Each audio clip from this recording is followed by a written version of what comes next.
A continuación, Noticiero Telesucesos. Clasificación A. Apto para todo público.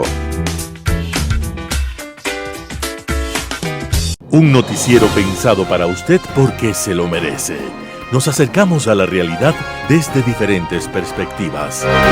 Noticiero Telesucesos.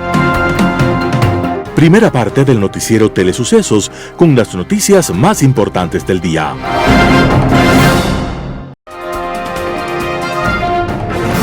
Telesucesos. Llegamos con nuestra señal a los sectores populares de nuestra ciudad. Quienes no tienen televisión por suscripción atenderán nuestra señal sin costo en Canal 29 UHF Telesucesos. Siempre ecuatorianos, resaltamos nuestra identidad. Telesucesos, el canal de televisión siempre inédito.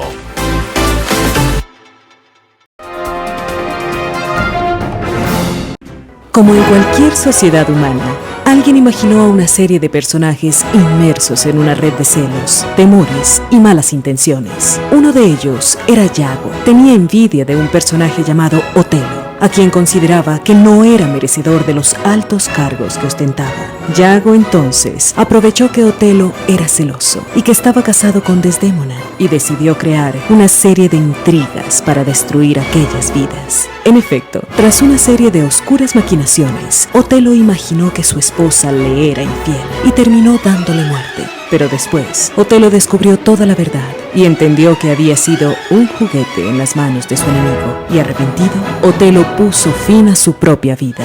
Esta obra, llamada Otelo, es del genial dramaturgo William Shakespeare y refleja los dramas que se escenifican en el alma humana y es también el símbolo de la tragedia por culpa de los celos. Otelo se estaba estrenando un día como hoy, 1 de noviembre de 1604. Y desde entonces, los públicos agradecidos recuerdan esta historia de amor y de dolor, y recuerdan a Shakespeare cuando decía: si no recuerdas la más ligera locura en que el amor te hizo caer, no has amado.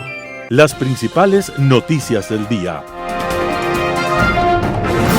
Titulares. Detenidos y allanamientos por caso Nielsen Arias. Con preguntas sobre seguridad y empleo, el gobierno cierra el pliego de preguntas para la consulta popular. Informe de comisión concluye que en el caso Bernal hubo responsabilidad estatal. Ministro del Interior habla de las causas de las explosiones en Guayaquil. En el segmento de opinión, independencia de Cuenca. En política internacional, el regreso del emperador. Los editoriales serán de Simón Espinosa Cordero, Día de los Muertos, Talía Flores, Carondelet y Las Orejas del Lobo. Noticias del día.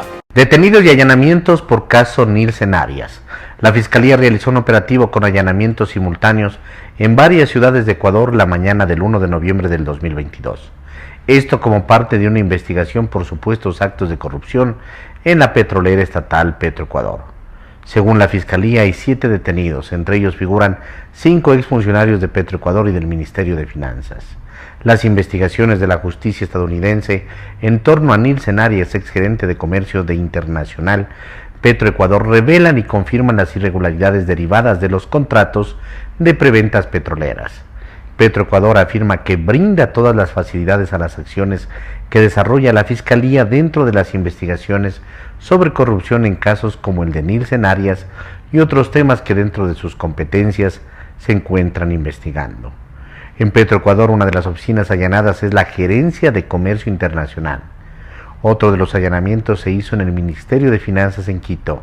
Esta dependencia emitió un comunicado en el que sostiene que brinda todas las facilidades para que la Fiscalía realice las investigaciones necesarias sobre las actuaciones de las administraciones pasadas, 2010 al 2021, dentro del caso relacionado con Nielsen A y presuntos esquemas de corrupción. El nuevo ministro de Energía, Fernando Santos, habló de un nivel de corrupción inconmensurable en Petroecuador. Nos vamos a sorprender cuando Nielsen Arias, exgerente de Comercio Internacional de Petroecuador, que enfrenta a la justicia estadounidense, empiece a cantar. Es un pez gordo. Lo que diga será un baño de verdad, manifestó. Con preguntas sobre seguridad y empleo, el gobierno cierra el pliego de preguntas para la consulta popular. aumentar las penas por el delito de extorsión y reorientar el destino de los bienes incautados al crimen organizado son dos de las tres nuevas preguntas que presentó el gobierno del primer mandatario Guillermo Lasso para la consulta popular. El nuevo pliego fue entregado este 31 de octubre a la Corte Constitucional por el ministro de Gobierno Francisco Jiménez, quien reiteró que la intención es que se consulte máximo en las elecciones seccionales de febrero de 2023, aunque puede ser antes, pero no después. La primera consulta sí estaría de acuerdo en que los valores decomisados por delitos de trata de personas, terrorismo, narcotráfico y lavado de activos, entre otros, sean destinados directamente a programas de educación con énfasis en niñez y adolescencia. La segunda propuesta apunta a incrementar la pena por el delito de extorsión. En este momento se castiga con la privación de la libertad entre 3 y 5 años a quienes cometen este delito. La propuesta es que la sanción sea entre 7 y 10 años, para lo cual también se requiere modificar el Código Integral Penal. Para promover el empleo, Lasso propone una deducción adicional del 100% en el cálculo de la base imponible del impuesto a la renta a quienes empleen a personas que superen los 45 años. Con estas son 11 las preguntas que el gobierno espera incluir en la papeleta de la consulta popular. La Corte Constitucional tiene un plazo de 20 días para que se pronuncie sobre este último pliego de preguntas. Luego de aquello, el gobierno emitirá un decreto llamando a consulta y empezará el trámite en el Consejo Nacional Electoral. Informe de comisión concluye que en el caso Bernal hubo responsabilidad estatal. La Comisión Ocasional para el caso María Belén Bernal aprobó la noche de este 31 de octubre del 2022 su informe de investigación sobre este femicidio. El documento llegó a la conclusión de que en el crimen hay una responsabilidad estatal por la falta de debida diligencia de instituciones públicas. El informe de la comisión hizo una línea del tiempo detallada de todas las acciones estatales desde que Bernal llegó a la Escuela Superior de Policía el 11 de septiembre del 2022. Ese es el último punto en el que se vio a la mujer con vida. El documento además hace duras críticas al secretario de Seguridad Diego Ordóñez. Una de ellas, por ejemplo, se centra en que el funcionario habló de cuerpo cuando aún no se confirmaba la muerte de Bernal.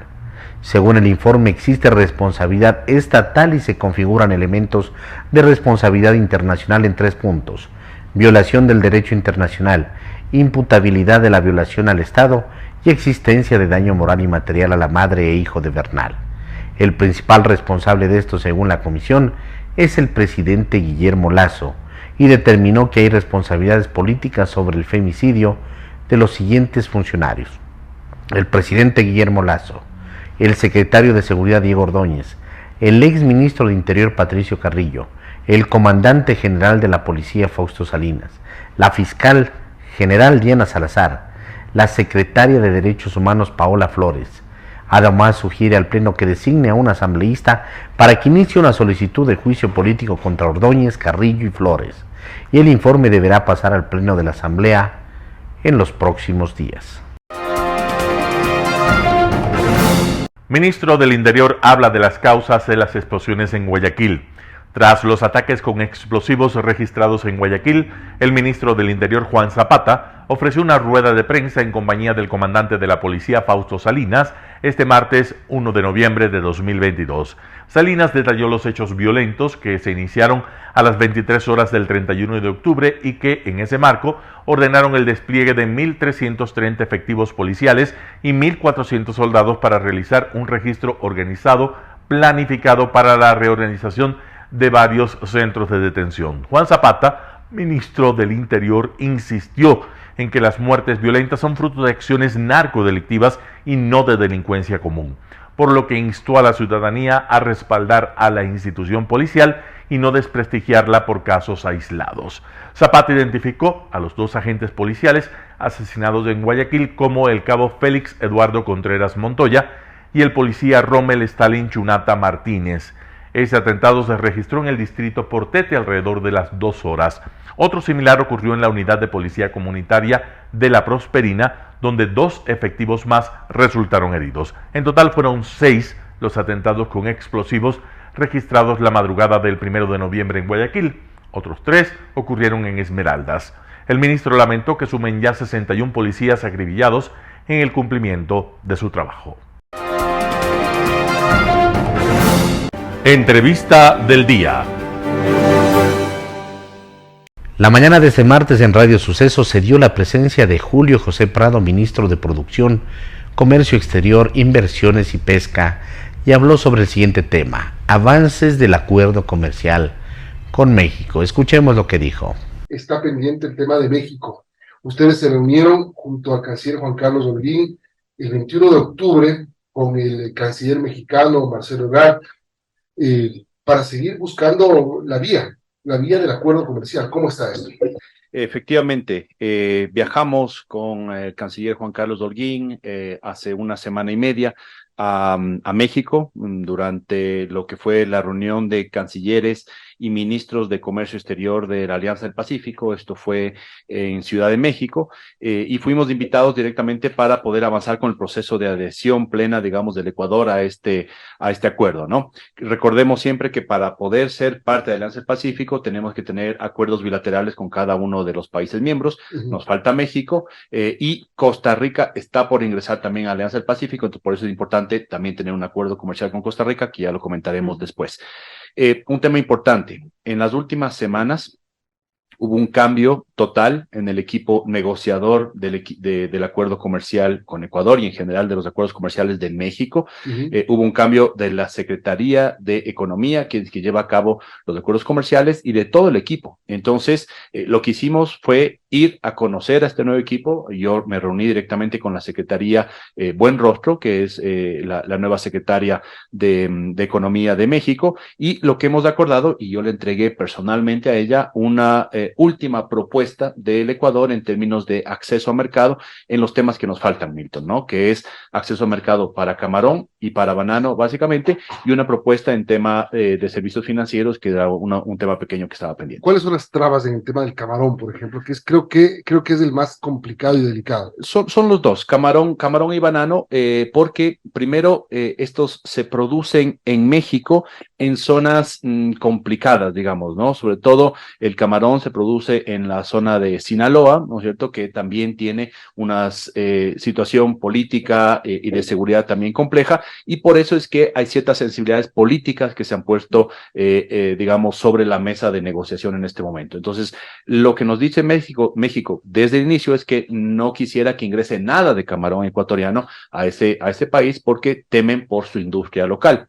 Evidentemente, el camarón ecuatoriano es el mejor del mundo, muy precio, muy competitivo, y entendemos, digamos, de esas sensibilidades. La propuesta del Ecuador es que podemos nosotros ingresar al mercado mexicano con una cuota inicial, ¿no es cierto?, para no afectar a su producción, pero sustituyendo las importaciones de otros países que hace México, que representan en realidad menos del 10% de su producción, por ejemplo. Esa puede ser una de las propuestas. ¿Y cómo se puede, claro, llegar a un punto medio, digamos? ¿Lo que dice el sector camaronero ecuatoriano?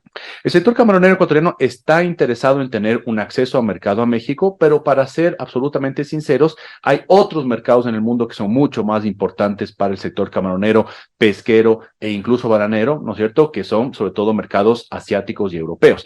Pero lo cierto es que, Milton, Verónica, no podemos nosotros cerrar un acuerdo comercial sin tener acceso a los que son hoy por hoy los principales productos de exportación. Y justamente esos dos son los que están en la discusión. Entonces, no van a firmar. El acuerdo con México no se firma si es que no hay algún tipo de apertura para camarón y banano.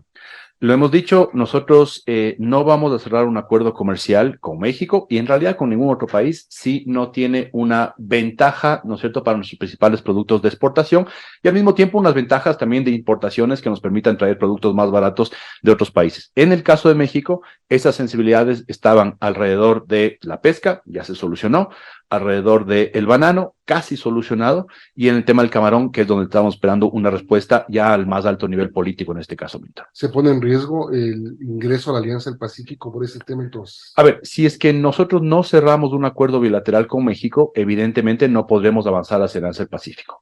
Lo bueno de todo este último encuentro que hemos tenido hace semana y media, es decir, muy reciente, en México, con la Secretaría de Economía de México y con el nuevo equipo negociador, es que nos hemos puesto un plazo, y ese plazo es la última semana de noviembre.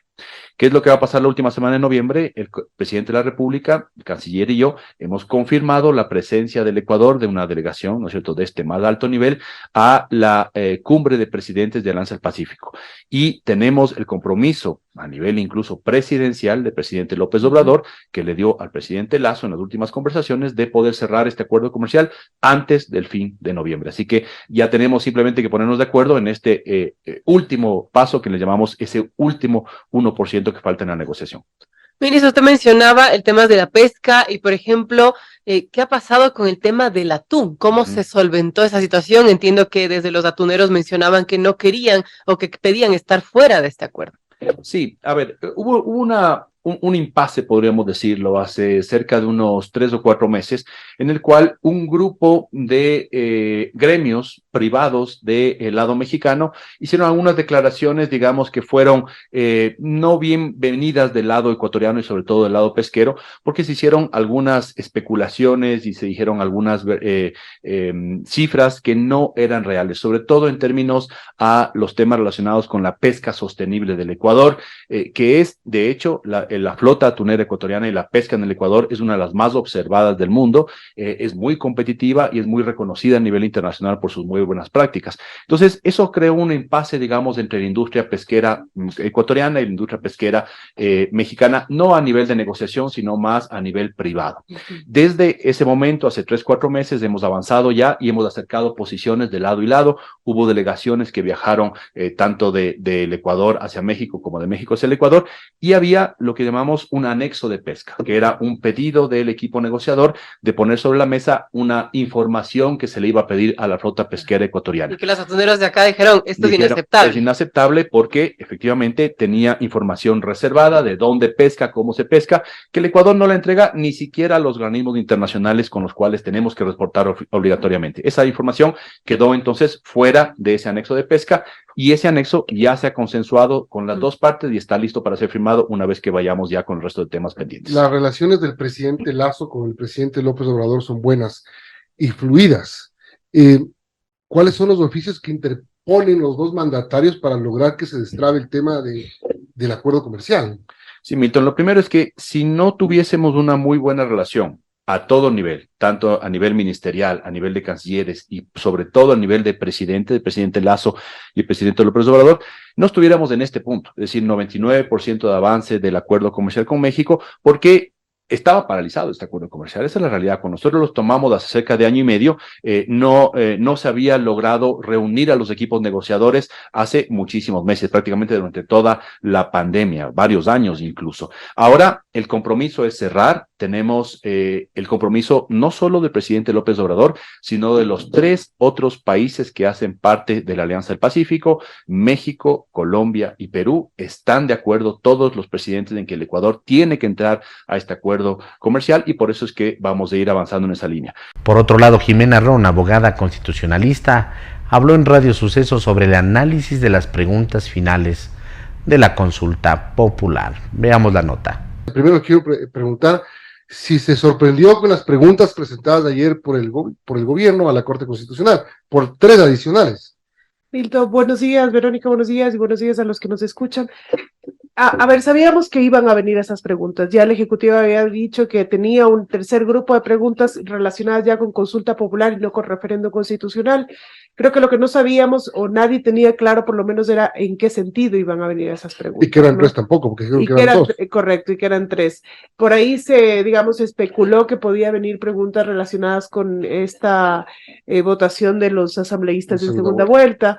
Las preguntas, yo creo que no sorprende si es que el objetivo del Ejecutivo era plantear a la consulta popular, o digamos, darle un tinte más de seguridad ciudadana, ¿no? Y menos de institucionalidad del Estado, que es el fuerte de la consulta popular. Entonces, yo creo que por esa razón, el que haya 2 preguntas de seguridad ciudadana y una de empleo genera, digamos, una especie de catapulta a la consulta popular. Ahora, algunos expertos lo llaman preguntas de anzuelo. ¿Será que estas son las de anzuelo? Yo creo que son preguntas para determinar que la consulta popular no es una consulta institucional, ¿no? Que se enfoque en el tema institucional. Yo digo, el grueso de la población no está interesada, no está preocupada por el tema institucional, ¿no? Yo creo que las principales preocupaciones de la ciudadanía, y eso es algo que, digamos, de acuerdo a las estadísticas lo hemos corroborado, son seguridad ciudadana y empleo. Ajá. Por eso es que estas preguntas de alguna forma sí que se plantean como preguntas que de alguna forma van a jalar hacia o a inclinar un poco más hacia el sí. Vamos a ver. Entonces, la primera de las tres que presentaron ayer tiene que ver con el uso de dinero recuperado de corrupción y narcotráfico para usarlo en temas de inversión social. A la niñez. A la niñez. ¿Quién podría decir que no algo así? No, y además hace falta preguntar esto. Exacto. A ver, hace falta preguntar, son preguntas que se pueden plantear son preguntas de reforma legal, ¿no? Las dos primeras, tanto el tema de la recuperación del dinero, de la inversión de este dinero recuperado en temas de la niñez, como el tema de la segunda pregunta que tiene que ver también con una reforma legal, Para ¿no es cierto? tipificar el delito de extorsión. El delito de extorsión, Pero correcto. lo que se hace es aumentar la pena. Y especificarlo un poco más, porque el delito ya está establecido en el Código Orgánico Integral. La tercera pregunta no tiene que ver con una reforma legal, sino más bien con una política del Estado como tal, que es un beneficio tributario. Entonces, ¿se puede hacer vía o no vía consulta popular? Por supuesto, las tres. Las tres se pueden hacer de alguna forma tanto en el debate de la Asamblea Nacional. De hecho, el tema del delito de extorsión ya está dentro de la Asamblea Nacional. Me parece que hay más de 2 proyectos de ley en este momento que ya están planteando el tema de especificar el delito de extorsión en razón de las vacunas y de subir la pena. Entonces, es un debate que la Asamblea Nacional ya se lo ha propuesto, ya se lo ha planteado. Y la tercera pregunta, pues tampoco es necesario vía consulta popular, aunque esto no le quita la facultad al Ejecutivo para plantearlo, ¿no? Lo que le hace es dar fuerza. Correcto. Ahora, lo que dice Verónica, ¿quién podría decir no a esta pregunta? La primera, sobre todo. Yo le respondo, no, pero sí. No porque es lógico, sí porque la política es así. Y hay sectores políticos que simplemente se tapan los ojos y dicen no a todas. Es que eso va a ocurrir. Porque hay preguntas que van a ser más atractivas que otras, ¿no es cierto? Y eso ocurrió también en la consulta popular del 2018, ¿no? Entonces siempre van a haber preguntas que son más atractivas, pero al final la población va a terminar votando en conjunto, porque la población no vota por preguntas, vota por personas, es decir, por quién me está proponiendo esa consulta popular. Por eso es que la votación siempre va a ser en forma general, o un sí general o un no general, aunque claro, lo correcto es un análisis pregunta por pregunta. Ahora, doctora, lo que usted mencionaba, ¿no? Sobre este tema de las vacunas, de tipificar este delito, ¿qué pasa si es que pregunta el presidente y a la par esta situación también se está tratando en la Asamblea Nacional? ¿Hay algún conflicto? Bueno, la consulta popular va a tener prioridad, ¿no? Evidentemente, porque es un proceso de democracia directa. Entonces, aun cuando haya un debate dentro de la Asamblea Nacional, de llegar a ganar el sí, esta propuesta tendría que primar por sobre el debate que se está estableciendo en la Asamblea Nacional. Ahora, ¿cuál es el procedimiento? Estas 3 preguntas son de consulta popular. Correcto. ¿Cómo tiene que actuar y tramitar la Corte estas preguntas? Bueno, a ver, en los temas de referéndum constitucional existen 3 momentos en que la Corte Constitucional actúa, ¿no? El primer momento, que es la determinación de la vía, que es aquello que ya ocurrió con las primeras 6 preguntas y con las 2 posteriores, y el segundo momento, que es lo que se conoce como el control previo de constitucionalidad, que es el análisis tanto de las preguntas como de los considerandos. Ajá. Este momento tiene un tiempo de 20 días y es el que está ocurriendo para las primeras 6 preguntas y empezará a ocurrir, digamos, en cualquier momento para las segundas 2, ¿no? Ajá. Para las posteriores 2. Y en el caso de la consulta popular no tiene la determinación de la vía. La consulta popular lo que tiene es el segundo momento, digamos, que para la consulta popular es el primero. Ajá. Es decir, el control previo de las preguntas y de los considerandos. 20 días, nuevamente. ¿Usted cree que hay problemas en alguna de las preguntas presentadas? No, la Corte Constitucional sí puede analizar el tema de, por ejemplo, la libertad del elector, ¿no? Es decir, que las preguntas no sean sugestivas, que no sean compuestas, un poco lo que ya habíamos conversado de las preguntas anteriores. Va a determinar además, y esto me parece súper importante, la conexión que tenga la pregunta con la razón por la que me estás planteando esa pregunta.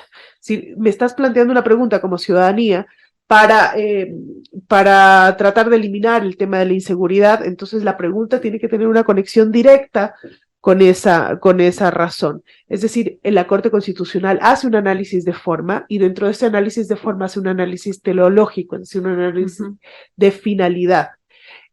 Si es que pasa este filtro, las preguntas van a pasar, a consulta popular. Pero no hay mucho riesgo, porque la Corte Constitucional lo que puede hacer ahí es hacer una reforma de la pregunta. Pero eliminar la pregunta per se creo que es un poco más complicado. Un panorama de noticias para su estatura intelectual.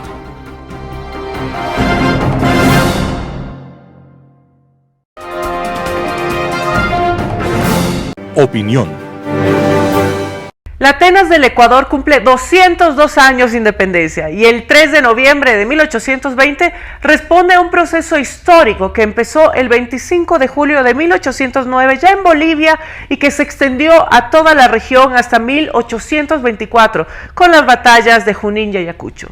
Y en el caso de Ecuador, la emancipación de la corona española fue un proceso pausado y escalonado y llegó a su clímax en 1822. Sus efectos en la vida política, económica y en la cultura de nuestro país aún se mantienen.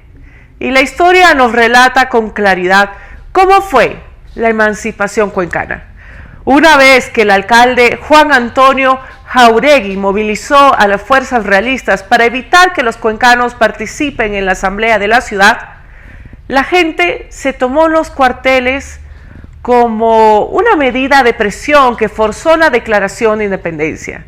Una que fue además claramente influenciada por los eventos del 9 de octubre de 1820 que habían pasado ya en la ciudad de Guayaquil. Los nombres de Tomás Ordóñez, José Sevilla, Juan María Ormaza, Javier Loyola, Joaquín Tobar, Fernando Guerrero, Francisco García y José María Vázquez se han inmortalizado como procesos de esta gran gesta. Pero no podemos más bien olvidar que la misma se pudo consolidar solamente gracias a la legitimidad de la ciudadanía. Esto sin el apoyo de la gente no sería posible, los procesos serían estériles. Y el ejemplo de la independencia de Cuenca debe mantener viva la llama de la libertad, de la democracia y el pluralismo. Debe guiar la búsqueda de mejores días para nuestro país. Y también tiene que recordarnos a todos quienes ejercemos un cargo de autoridad que el poder es efímero y que la legitimidad se la gana a pulso, atendiendo las demandas de la ciudadanía y respetando su individualidad y promoviendo la garantía y el respeto a los derechos humanos. Así que, amigos, que el espíritu del 3 de noviembre de 1820 se mantenga vivo a través de varias generaciones y que siempre nos recuerde que ante la capacidad de movilización de los ciudadanos no hay gobierno ni armas que puedan hacerle frente. ¡Viva Cuenca! Global Hoy con Alan Carney. En medio de tantas tragedias que se están produciendo en este momento en el mundo, este terrible evento suscitado en Corea por las fiestas de Halloween, la tragedia del puente en la India, donde han muerto 150 personas, los atentados en Somalia, donde mueren 100 personas en una explosión. En medio de todos estos acontecimientos cotidianos, se nos escapan muchas veces una serie de eventos de mucha trascendencia y de mucha importancia. Este es el caso de lo ocurrido la semana pasada con ocasión de la celebración del Congreso del Partido Comunista Chino. Y este Congreso consagró, en efecto, el regreso de China al modelo imperial, es decir, el regreso del emperador. En China ha sido una constante histórica la presencia de un emperador a su cabeza. se extiende desde el 221 a.C. con la dinastía Qing, que da su nombre al país, hasta 1912, al abdicar por interpuesta persona Pu Yi, que había sido declarado emperador a los 2 años y sería el último de la dinastía Qing, de origen manchú, que había gobernado China desde el año 1644. Antes de los manchúes, otra dinastía no china había gobernado, la de los conquistadores mogoles, que se apoderaron del país y lo gobernaron entre 1271 y 1368 bajo la denominación de dinastía Yuan, hasta su expulsión por la dinastía Ming. Con bastante certeza podemos afirmar que China fue la primera entidad nacional que se reconoció como tal, más allá de la reducida visión de la ciudad-estado que había sido la predominante en el mundo antiguo. Tal reconocimiento tiene fundamento en la construcción de la Gran Muralla China al establecer Shi Huangdi su hegemonía sobre China y proclamarse primer emperador, título que sería adoptado por muchos de sus sucesores. La Gran Muralla, más allá de un dudoso valor defensivo, fue el factor identitario esencial entre quienes se hallaban dentro de ella, con tradiciones, cultura e idioma comunes o muy cercanos, y los que estaban fuera, por definición, salvajes y bárbaros. China es el reino del medio, el que ocupa el centro del mundo y se ubica entre el cielo y el inframundo.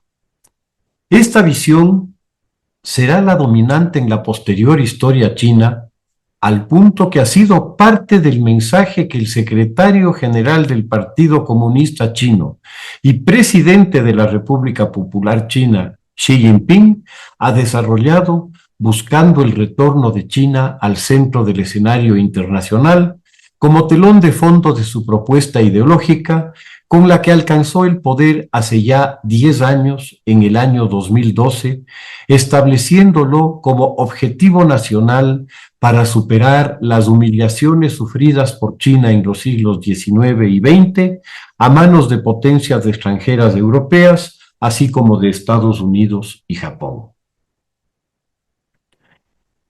Justamente hace 10 años, al cumplirse 100 de la abdicación del último emperador, Xi estableció ya las bases para su coronación como primer emperador, a la usanza de sus lejanos predecesores. 10 años más tarde, lo estamos viendo, a 2200 años de la proclamación y el manto que adoptara Shi Huangdi como primer emperador, Xi efectivamente se proclama como tal ante la nueva aristocracia y corte imperial china, el pleno del Partido Comunista Chino.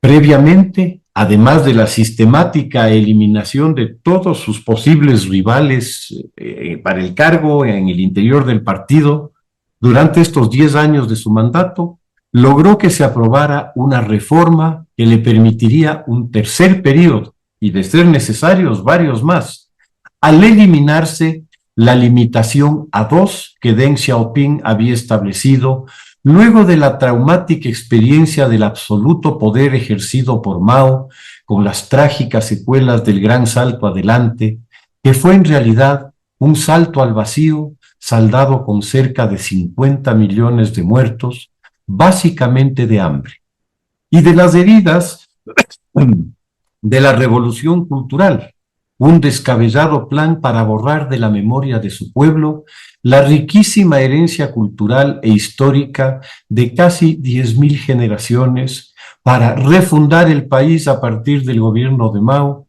que liquidó a un par de millones más. Esta noción imperial que se está recuperando en China es un importante retroceso respecto de la claridad que Deng Xiaoping tuvo para comprender que el principal problema de un régimen vertical, autoritario y de partido único era el del anquilosamiento de una gerontocracia que se acostumbraba a vivir bajo un mandato poco menos que eterno.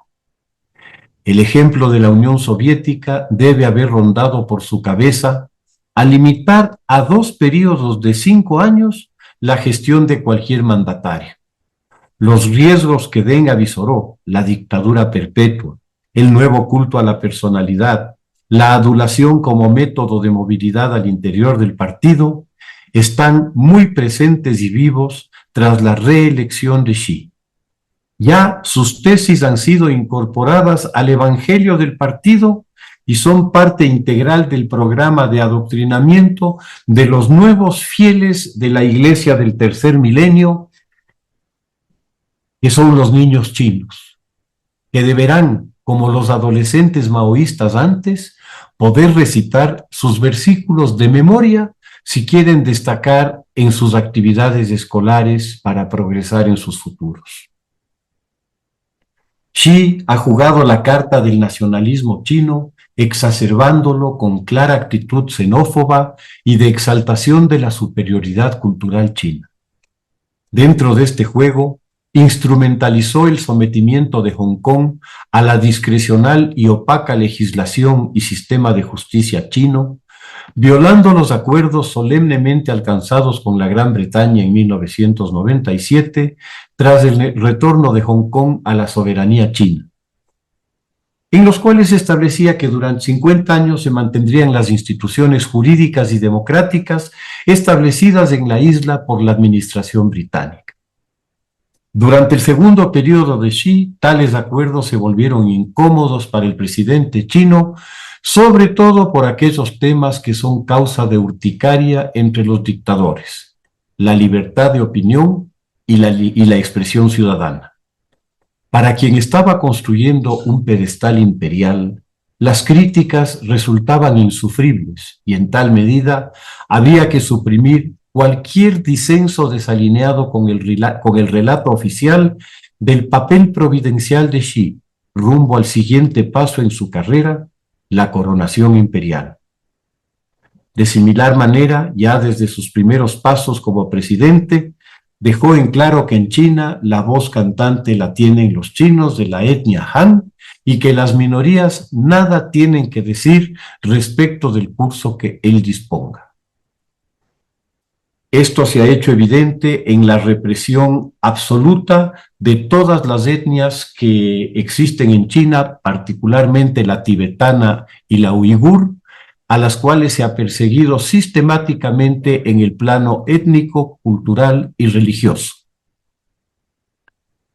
El proceso de erradicación de las tradiciones de estas etnias ha llegado hasta el establecimiento de campos de concentración, eufemísticamente llamados centros de reeducación, por los que han pasado obligatoriamente cerca de 2 millones de personas.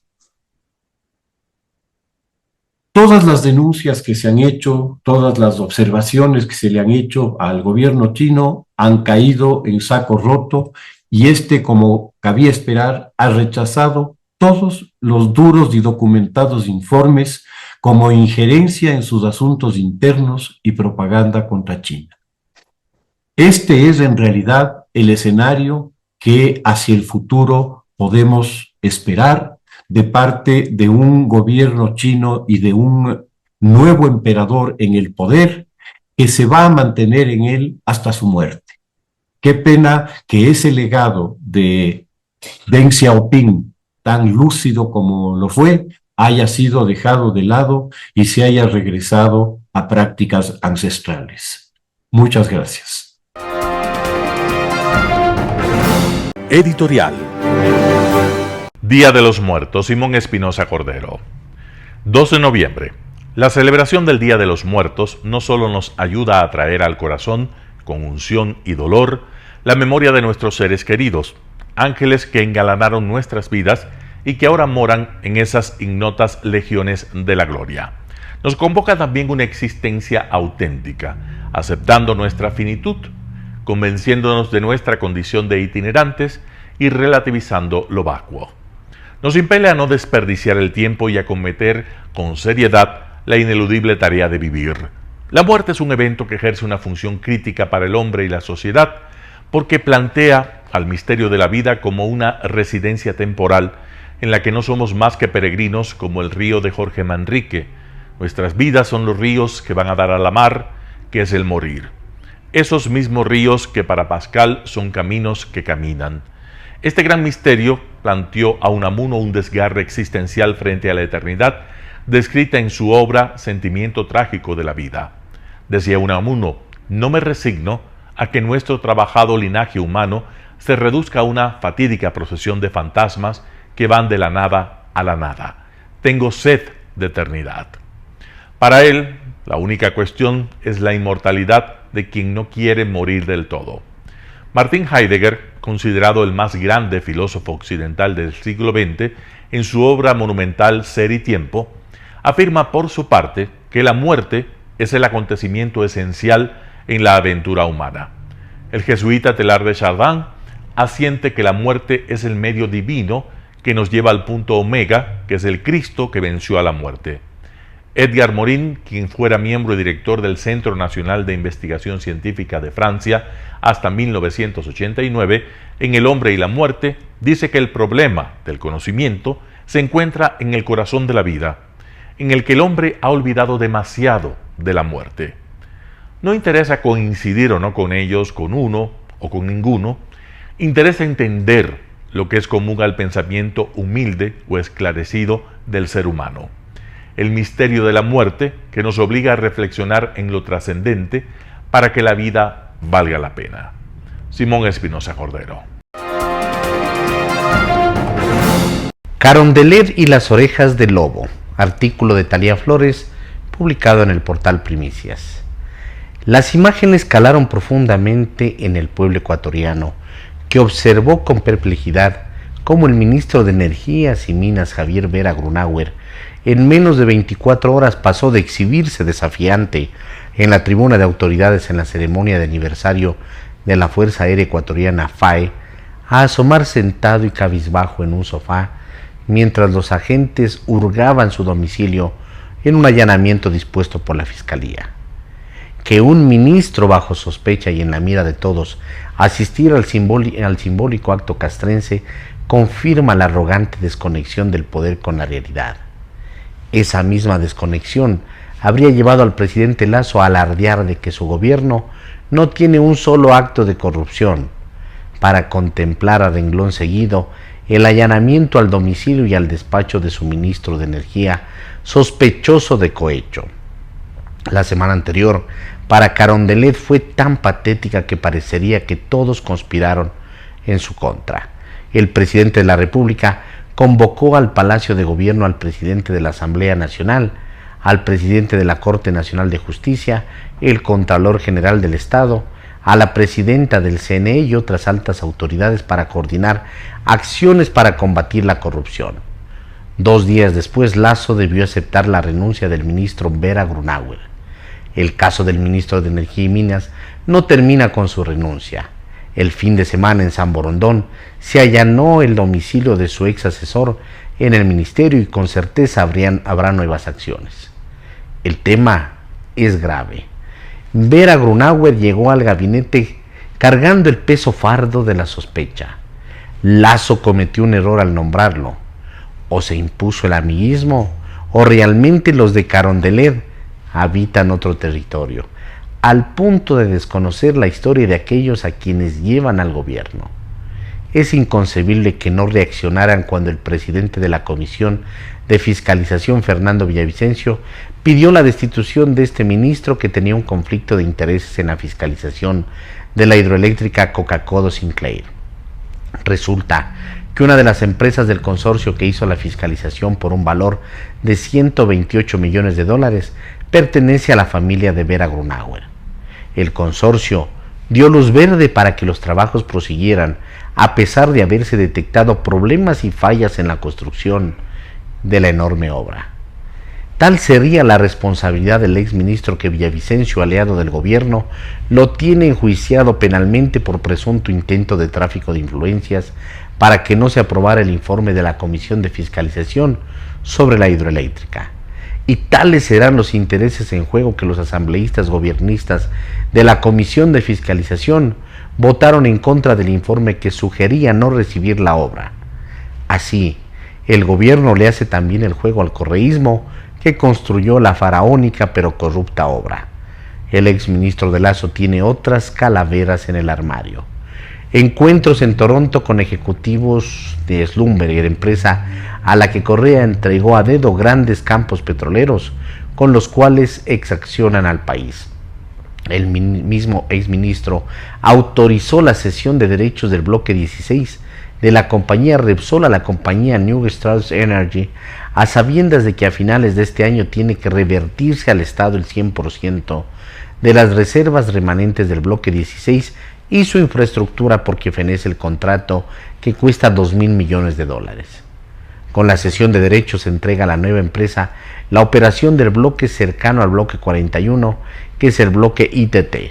Se trata de un acto ilegal y siniestro para el país. El Ecuador perdería $2,000 millones. Que el presidente conoce el caso, reveló el asambleísta Villavicencio ayer en Teleamazonas, donde también contó que Vera Grunauer removió a todos los funcionarios que revelaron la información sobre las fisuras y los materiales de mala calidad usados en la Coca-Cola Sinclair. Insólito. Justo este mes se vence el plazo para que el Estado enjuicie a la fiscalizadora y a la China Sinohydro. Demuestren que no propician la impunidad. Al posesionarse el 24 de mayo del 2021, el presidente Lasso firmó un decreto ejecutivo de normas de comportamiento ético gubernamental que establecían estándares de conducta para los funcionarios del Poder Ejecutivo. Las disposiciones son nítidas en asuntos delicados como el conflicto de intereses, pero en el caso del exministro Vera Grunauer, el bendito código no sirvió para nada. El escándalo por la caída del ministro no convulsionó al país porque la gente estaba concentrada en la final de la Copa Libertadores, que se jugó en Guayaquil, a la que los medios dedicaron grandes espacios, y además por los conciertos de famosos cantantes que coparon la atención de la gente en varias ciudades, y hasta por la expectación que generaron las elecciones de la segunda vuelta en Brasil, que las ganó Lula da Silva, poniendo a la izquierda de vuelta al poder, con lo cual copan la geopolítica de la región. En fin, con la investigación fiscal por cohecho a un ministro de Lasso, la corrupción que tanto dolor y trauma ha causado al país durante tantos años ha vuelto a colarse en el poder político. En Carondelet han sido vistas las orejas del fiero lobo de la corrupción. ¡Qué espanto! Artículo de Talía Flores, publicado en el portal Primicias. Noticias internacionales. Se acerca un invierno preocupante por amenaza de 3 virus. Con el levantamiento de las restricciones de bioseguridad y la socialización en pleno apogeo, un aumento pronosticado de casos de COVID-19 para el invierno está a punto de colisionar con una temporada de influenza temprana y un tercer virus, el RSV o respiratorio sincitial, que puede ser mortal y para el que no existe vacuna. Durante la pandemia la gente se estaba cuidando, usando máscaras, no había la oportunidad de infectarnos contra este virus y ahora no hay esa inmunidad. Con síntomas similares difíciles de diferenciar, pero que pueden desarrollar bronquitis y pulmonía. Yo creo que el síntoma que indica RSV es la cantidad de flema y dificultad en respirar que muchos pacientes tienen. Estos 3 virus juntos podrían enfermar a millones de personas y colapsar los hospitales, advierten los expertos en salud, por lo que la recomendación es recibir las vacunas disponibles. Si nos protegemos contra la gripe y contra coronavirus con esas vacunas, nos vamos a proteger porque vamos a tener menos chances de tener esas infecciones. Al igual que volver a las normas de bioseguridad. Bueno, pues con la vacuna y las máscaras, ¿no? La mascarilla y lavarse las manos y el alcohol gel, con eso, porque entonces no podemos bajar la guardia, ¿no?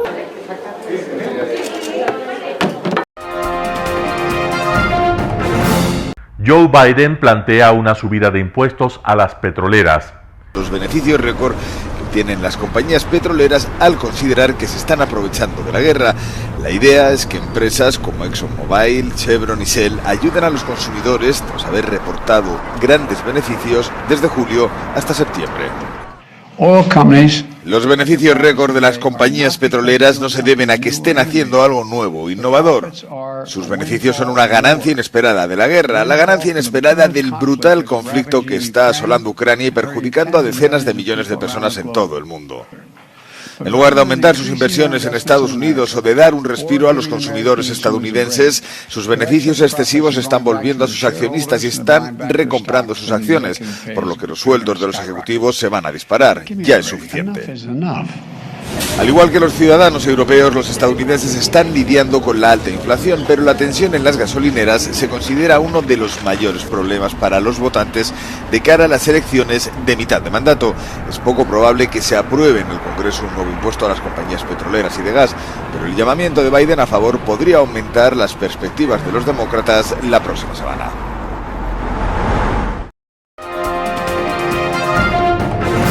Temor en Moldavia por los misiles rusos.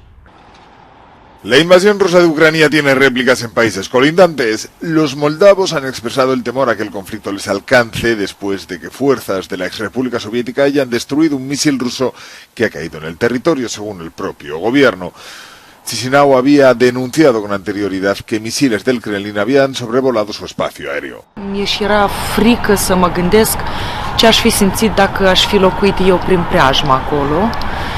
Me daba miedo pensar en lo que sentiría si viviera allí, y también, Dios no lo quiera, qué pasaría si un misil entrara en mi casa, cerca de mi hijo y mi familia.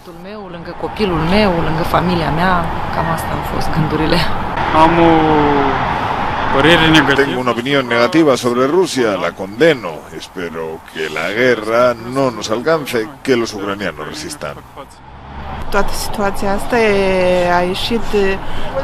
La situación está fuera de control y es preocupante porque no veo una colaboración entre países para encontrar una solución de paz. Cientos de miles de refugiados ucranianos han cruzado hacia Moldavia desde el inicio de la invasión en el mes de febrero. El gobierno se ha mostrado favorable a que Kiev alcance el estatus de candidato para entrar en la Unión Europea. Irán someterá a juicios públicos esta semana a unos 2.000 detenidos en las protestas. Unos 2.000 detenidos en las protestas en Irán serán sometidos a juicios públicos. La mitad de ellos se celebrarán en Teherán, según han anunciado las autoridades iraníes. Fueron todos arrestados durante las manifestaciones que comenzaron tras la muerte de Mahsa Amini, de 22 años, que falleció mientras estaba bajo custodia policial. Los juicios se celebrarán en público a finales de esta semana, mientras crece la preocupación internacional por la respuesta policial a las protestas. Amnistía Internacional la ha calificado de brutal represión. Durante el fin de semana, las fuerzas de seguridad iraníes han disparado y lanzado gases lacrimógenos contra las multitudes de manifestantes. Hay al menos 283 muertos desde el inicio de las protestas hace 7 semanas. Algunos de los detenidos se enfrentan a la pena de muerte.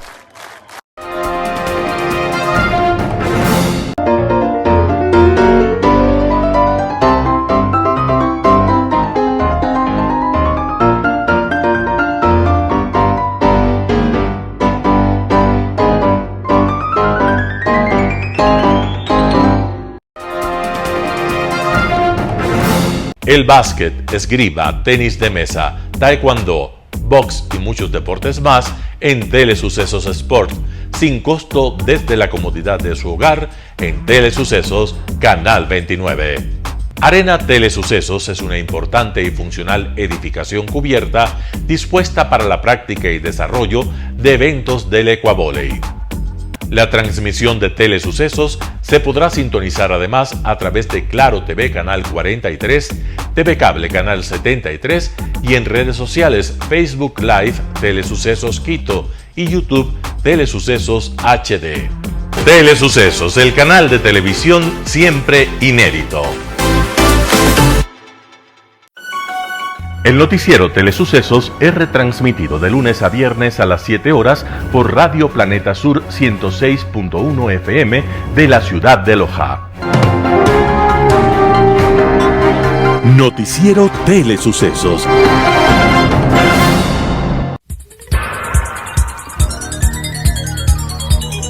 Las opiniones vertidas en este espacio por la producción y dirección del programa son de exclusiva responsabilidad de sus autores y de quienes intervienen en ellos.